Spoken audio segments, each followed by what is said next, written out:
It's easy to hear your favorite artist on WFPK from wherever you are. Listen on your smart speaker, live stream from our website at WFPK.org, from Louisville Public Media. Do you read Stephen King? Good news. There's a club for you. The Losers Club. Every Friday, us losers journey through the never-ending wastelands of King's Dominion. We sink our teeth into each of King's novels, dive deep into the lore, and review every adaptation. Even better, we're always having guests over. Thomas Jane, Will Wheaton, Mary Lambert, Mick Garris, the list goes on. So what are you waiting for? Join us as we read on through long days and pleasant nights.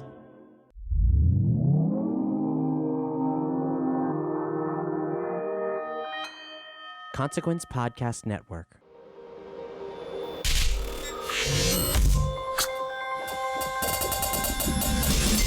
Welcome to another edition of Kyle Meredith with the interview series presented by WFPK Independent Louisville at WFPK.org, Consequence of Sound, and the Consequence Podcast Network. Hello to all the subscribers. Thank you for checking out the series every week, every Monday, Wednesday, and Friday with the new episodes. If you haven't given the series a rating, left a review or a comment in the box, please do that. It's always a help with a series like this. And if you're not a subscriber, hit that subscribe button right before we get started here. It is a great way to keep up with all of your favorite artists. I'm Kyle Meredith, and my guests today are the Mowglis. Going to be talking with Katie Earl and Josh Hogan. They've got a brand new single called Fighting With Yourself that follows an EP called American Feelings that came out earlier this year. It's an interesting time. It's always an interesting time in the Mowglis, and especially now, as once again, they've kind of gone through some lineup changes with Katie taking the lead, especially on this new single with Fighting With Yourself. We're going to talk about that, what it's been like kind of having a band in flux all of these times, and what that's meant for the songwriting. In fact, we'll get deep into the songwriting process, not just with the new single Fighting With Yourself, but also the big themes on an EP with a title like American Feelings. I don't have to paint it too strong here to say that there's some context involved with a title like that. We'll hear about what it means to be socially reflective in their music, and especially in a song, they've got a song in here called Norman Rockwell. I will make the connection to a Lana Del Rey album as well. We're also going to have a lot of fun talking about Sesame Street. They were just part of Sesame Street Helpsters, and they have got a fantastic story to go along with that, which sort of also ties in if you've seen the cartoon Big City Green. They do the theme song, so it's not their first time on that side of the industry. The Mowglis also have new music on the way that we're going to hear about, and currently on tour with Plain White T's and New Politics. This is a really fun one. It's Kyle Meredith with the Mowglis. Hi, Kyle. This is Katie from the Mowglis. I'm also here with Josh. You guys are going to be here in Louisville Sunday, December 8th, right next door to us here at WFPK at the Mercury Ballroom. And right now on tour with Plain White T's and New Politics. I know tours change, especially as you get older. Like maybe they're not as wild as some people think they could be. But is there any backstage camaraderie? Is there a chance for that on this tour? Dude, we share a bus with New Politics, and they are seriously instant brothers. We love them. We're sharing a crew and a bus, and the crew is amazing. New Politics are the best bandmates we could ask for. This tour has just been so far an absolute dream and one of my favorites so far to date. Yeah, it's true. A lot of camaraderie on the bus and in the green rooms everywhere, really. We had a day off together at Lake Tahoe. Yeah. And so we all skipped rocks at Lake Tahoe for hours and cooked food. And again, that's actually a testament to the other part of this you were saying. We're all a little bit older now. We've definitely all done the rock star partying, late night, hungover, painful tours. And we're so tired now, all of us. So it's been really nice.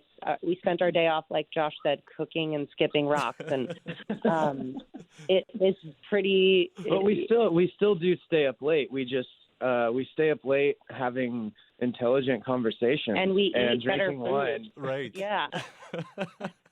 And I guess that's actually kind of a nice lead in here because a lot of things have changed since the early days. And maybe that's even spoken about a little bit. So you've got a brand new single. It's called Fighting With Yourself. There's the line right at the beginning. I think I spent a little long in the background. And Katie, a lot of songs can have dual purposes here. Is this addressing kind of the present state of the Mowglis? You know what's funny is this happens a lot with Mowgli songs. Josh actually wrote that song at a time before a lot of these changes took place. And sometimes these songs kind of come out of one of us, and then later I hear the song and I'm like, wow, this really resonates with me in a way. And I really wanted to sing this song, and it was just a song I think everybody in the band immediately just kind of thought, wow, we really love this song and we want to put it out. And I think for me, the meaning behind the lyrics became more personal and really evolved for me as we started working on it as a group. But I didn't even write those lyrics. I just really, really responded to them, and I knew I really, really wanted to sing them. Well, let's hear about if there's, the dual purpose then. Josh, what were you thinking of? I was thinking of, honestly, my past in music, and a little bit I was telling my story and also trying to like speak generally just to everyone, you know. So I would say it definitely has like a connection to our personal story. Wanting to step up. Yeah, like wanting to just, wanting to shine and wanting to be the best that you can be, really. And again, like speaking generally just for everyone, I wanna push that message on all my friends. Would I be too far off by seeing a bit of a thread to the song Mr. Telephone with that line, I don't want to be nameless? Yeah, I mean, I think there's definitely this feeling of we all want to leave a legacy behind, right? Like, we've been doing this for 10 years, and I think at the end of the day, there's a lot of times that you want to put the mic down, and, there's a lot of times you're thinking, like, am I doing the right thing with my life? And you want to know that the work you're putting into this art and the art you're putting out into the world, is worth it. And at the end of this all, we have some kind of legacy and some kind of message and some kind of impact to leave behind. And I think as we enter, the end of this decade, a decade that we've spent dedicating ourselves fully to this band, a lot of those questions have arisen in all of us. Like, are we on the right path? And I think that has definitely been showing up in our music a lot. And oddly enough, putting it into the music kind of helps. It makes you feel like you're on the right path. Right. Kind of weird how that works. Yeah. I do want to talk about the lineup a little bit because, you have been a band in flux before with the lineup. Oh, yeah. Does it, with each new release, are you able to kind of see that vision that is sort of that you're talking about, that through line with the band, or does it ever feel like a new start every single time? I mean, what's that experience been like from album to album, release to release? Definitely always feels like a new start in a way. In a lot of ways, we've been through so many lineup changes. We've been on and off record labels. Every band rock and roll cliche that you have read about in a book or seen in a documentary, like, we've been through it over the last 10 years. It's kind of hilarious to think about. But through it all, we've definitely always come down to this foundation of we want to put music into the world that makes people feel less alone, that allows people to see light in the darkness, that makes us feel less alone and allows us personally to see light in the darkness, even through our own personal trials and tribulations. So whenever we come back down to that foundation and we remember why we set out to do this, that it's never been about one person. It's always been about the message and the group and the intention. Whenever we come back to that, I think we find the willpower to push through and rebuild from the ground up. So it always feels. I mean, that's a complete testament to the band because I don't have to tell you this. So many bands in the past would have been broken. And this band has almost broken so many times. For me right now in 2019, moving into this next chapter, the thing I'm most proud of with the Mowglis is our resilience. And resilience is a trait that, it's the thing you want to tap into the most when you're down and out. And it's hard to do sometimes. So I'm really proud of us for sticking it out and pushing through all of these cliche obstacles that have hit us. I hope that we inspire other people to push through. Like, that's the whole reason for doing it on the stage that we do it on. It's like, if we can push through any obstacle that comes our way, we've been kicked off of labels and we've been, people on our team have thought, hey, I don't think this is happening anymore. And we were like, we can do this. Then whatever you're going through, I hope you push through it too, because, you got this. I feel like there's an easy application here to the EP that came out earlier this year with American Feelings. First off, that's a very strong title that can say a lot. And when you're talking about offering, music that light and darkness for a lot of people. That's one of those titles that speaks to me because it couldn't have been a better title at a better time, and I can't imagine that that's a complete coincidence. I think we came up with the title, honestly, sometime between 2016 and last summer. Yeah, because of the times we kind of had that in the pocket. And it was this thing we kind of always came back to, and was it going to be a song, and was it going to be an album? And then we have this collection of songs, and each one spoke to a different, I think, kind of societal angst or experience, and the collection just felt like American feelings. It felt right, and we thought, I guess that's where that title is going to go. It's interesting, out of context, that one of your very first songs as the Mowglis was called "The Great Divide," because in 2019 that completely works. Oh man, yeah, that's a really great observation that I hadn't even thought about. But I definitely feel that. I also feel really optimistic that divide is maybe painted a lot greater in the media and on the internet than it actually is. I really think and hope we're actually a lot more united than it seems when we actually are face to face. That's my hope. And as far as a band that's been part of the Occupy movement, you did have a song called "Times Are Still Changing." Has the way that you've approached writing politically reflective songs changed throughout the years?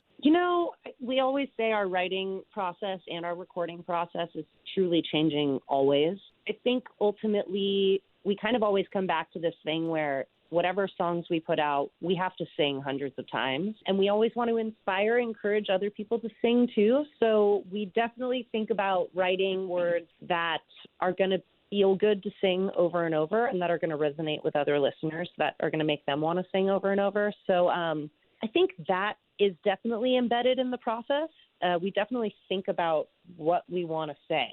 And it just so happens that over the last few years, I think we've had a lot of different, more societal observations instead of so personal. But also I think all of our personal feelings are this weird microcosm of something that everybody's kind of going through. We're definitely having a shared experience as a country right now, even in our differences. Right. So hopefully we're tapping into that. Who knows? Kind of pushes. I mean, I was thinking Norman Rockwell is having quite the year here with Lana Del Rey invoking the name as well. Yeah, no doubt. Josh, where did that come from you? What drove you to write in that direction? What to bring up Rockwell? I was in a writing session with Colin and with our producer Rob at the time, and we were actually talking about Norman Rockwell, and we were pulling up paintings.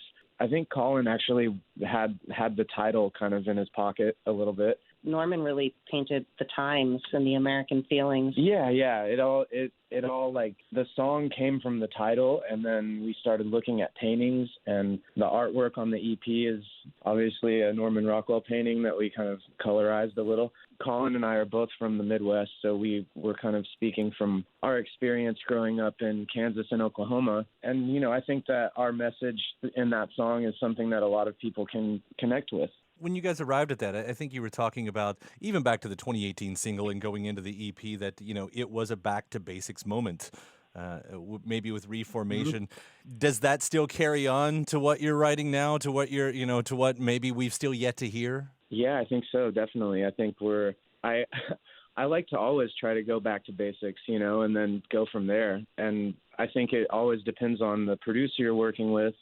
Currently, we're working with a longtime friend who we worked with in the past, and we both kind of went our separate directions, gained all this knowledge, and we've come back together. And that's Alex Arias, and he produced "Fighting with Yourself" and one other track that we will be releasing soon, which is very exciting. And moving forward, it's really exciting to think about what we're going to do. The way we kind of write in the Mowglis is everybody writes as they feel as the inspiration comes. Some people go on sessions. Some people just kind of write in voice notes in their phone.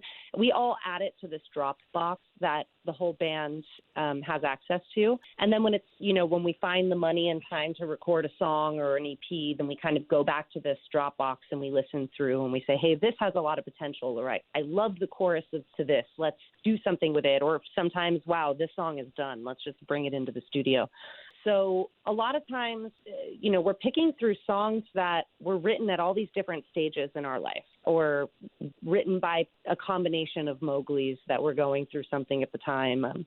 So they all stem from really unique places. But I think the most interesting thing about songs is, as I was saying with Fighting With Yourself, they tend to take on this whole new meaning as they develop. Maybe Josh wrote a lyric about something that he was going through, but a year later when I'm singing it, it means something totally different to me. And maybe the listener who hears it a year after that relates to it on a completely different level about something that we can't even understand. So I don't know. It's been weird. I don't even remember what the question was. I like that explanation, though, because, it's a process that obviously works for you all. Yeah, it does. But, yeah, all the songs come from, I think if they keep coming from honest places, that will just be an honest reflection of the times and of our experience in those times. Well, I'll ask on the lighter side then. Sesame Street Helpsters, the most recent kind of side things that you all have done, tying that with Big City Green, the theme song. How different is writing for a show than the process that you're talking about that might be worked for an album? Well, I just want to say the Sesame Street Helpsters Day was truly like, there's my wedding day and then there's Sesame Street Helpsters Day as far as best days of my life go. It was such an amazing experience, and same with Big City Greens. Just getting these opportunities has been a huge gift in our lives, and it's been such a great experience. And it's really kind of a fun challenge to get a prompt that says, hey, there's this cartoon, it's about this, the feeling we're getting wants to be like this one song you wrote, whatever. We'll get this whole list of things, and having to adhere to that list and write based off of that for something else and step outside of yourself. Sometimes when you're writing, you're really going in and dissecting your feelings about things and trying to find the words that accurately state blah, blah, blah. But with this, you can kind of step out of yourself and just write for fun, write for this cartoon, write as this character who's X, Y, and Z, It's a really fun challenge, and I think it keeps us on our toes, and it keeps us from writing the same song over and over, and it's been such an incredible experience, honestly. Those opportunities have been so fun. Do you have a good Muppet story? The whole day was just a dream. All the Muppets, seeing how a Muppet is operated it was mind-blowing. I couldn't believe it. And it was just crazy. We got to see, I don't even know how much I'm really allowed to talk about because, they're very, we weren't allowed to use our phones backstage a ton, and we weren't allowed to really reveal too much of behind the curtain. But the Muppets are hilarious. The people who operate them are comic geniuses. They are so funny, and just interacting with them on set was so, so funny. And I actually don't even know if they're Muppets exactly, but they're puppets. Right. Which is a thing, by the way. That's a thing. I don't know. We kept saying Muppets, and they're like, well, they're puppets. And we were like, oh.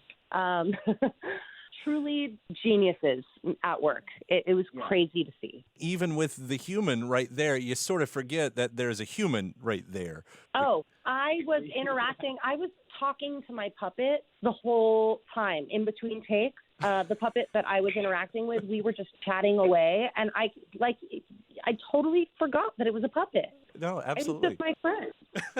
Just my new friend. Puppeteers, they were so great. I mean, and there's like a person that kind of does the hands. I'm blowing this because I don't really know the terminology, but there's a person doing the hands and a person doing the mouth. Mm-hmm. It's a two-man job. They're like doing the voice with the mouth, and reacting to the lines they're saying with their hand and their voice. I mean, watching them work together was just really impressive. I mean, these people have been working together like 20, 25 years, they said. And if anybody out there is just writing off puppeteering as, it's a real talent. I just have to say, those people are truly talented in ways I can't even wrap my head around. Absolute art form and completely magical. Absolute I art. agree with you. Mm-hmm. Magical is exactly the word. Yep. And it was just such a fun set. I can't imagine every day just like must That's be work. so much fun going to work Right. for them. Right. Right. Katie, Josh, I so appreciate you talking to me. And again, Sunday, December 8th, we got you right here in Louisville, Kentucky, part of this tour as well, and the new single, Fighting With Yourself. I cannot wait to hear what's next and the next single that you've kind of teased there. Appreciate that. Yes. I don't know if we're allowed to say this, but I'm going to say it anyway because you seem like a nice guy. We're releasing a song in January, right before our first UK tour. It's called Wasting Time, and we're really excited. We can't wait for everybody to hear it. So Awesome. I can't wait to hear it. look out for that. Well, thank you all both so much. Oh, thanks for talking to us. you. We appreciate it. We actually love Consequence of Sound. I check it all the time. So thanks. It's really a pleasure to talk to you and an awesome honor. And we hope to see you in Louisville. We love it there. I'll be there. I'll be at the show. We'll see you all there. Okay, awesome. Thank you. All right. Take care, y'all.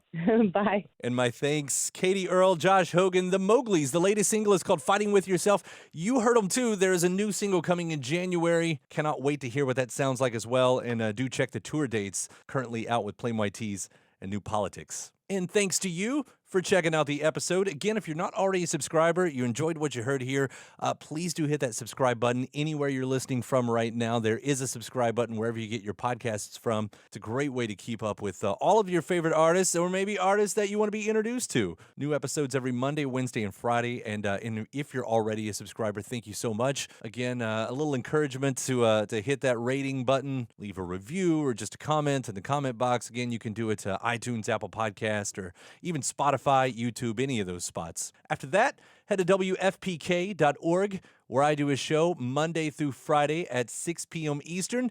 It's an hour full of song premieres, music news, anniversary spins, and bonus interviews. Again, that's WFPK.org. Consequence of Sound has your music and film news. You can also find me at Twitter at Kyle Meredith, Facebook/Kyle Meredith. And that does it for another edition. I'm Kyle Meredith. I'll see you next time.